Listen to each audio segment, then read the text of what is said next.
కీర్తనల గ్రంథము 56వ అధ్యాయము. దేవా, నన్ను కరుణించుము. మనుషులు నన్ను మింగవలనని ఉన్నారు. దినమెల్లా వారు పోరాడుచు నన్ను బాధించుచున్నారు. అనేకులు గర్వించి నాతో పోరాడుచున్నారు. దినమెల్లా నా కొరకు పంచి ఉన్నవారు నన్ను మింగవలనని ఉన్నారు.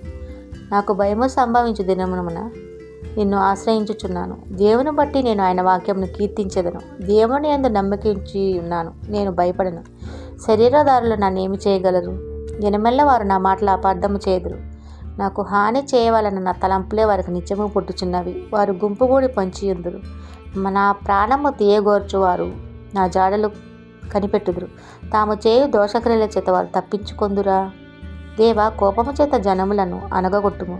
నా సంచారములను నీవు లెక్కించి ఉన్నావు. నా కన్నీళ్లు నీ బుడ్డిలో నుంచబడి ఉన్నవి. అవి నీ కవిలలో కనబడును కదా.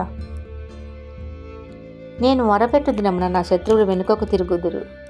దేవుడు నా పక్షముననున్నాడని నాకు తెలియను. దేవుని బట్టి నేను ఆయన కార్యమును కీర్తించెదను. యెహోవాను బట్టి ఆయన వాక్యమును కీర్తించెదను.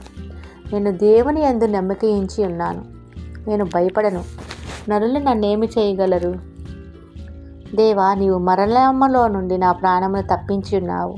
నేను జీవపు వెలుగులో దేవుని సన్నిధిని సంచరించినట్లు జారిపడకుండా నీవు నా పాదములను తప్పించి ఉన్నావు. నేను నీకు మ్రొక్కుకొని ఉన్నాను. నేను నీకు స్తుతియాగములను అర్పించేదను. ఆమేన్.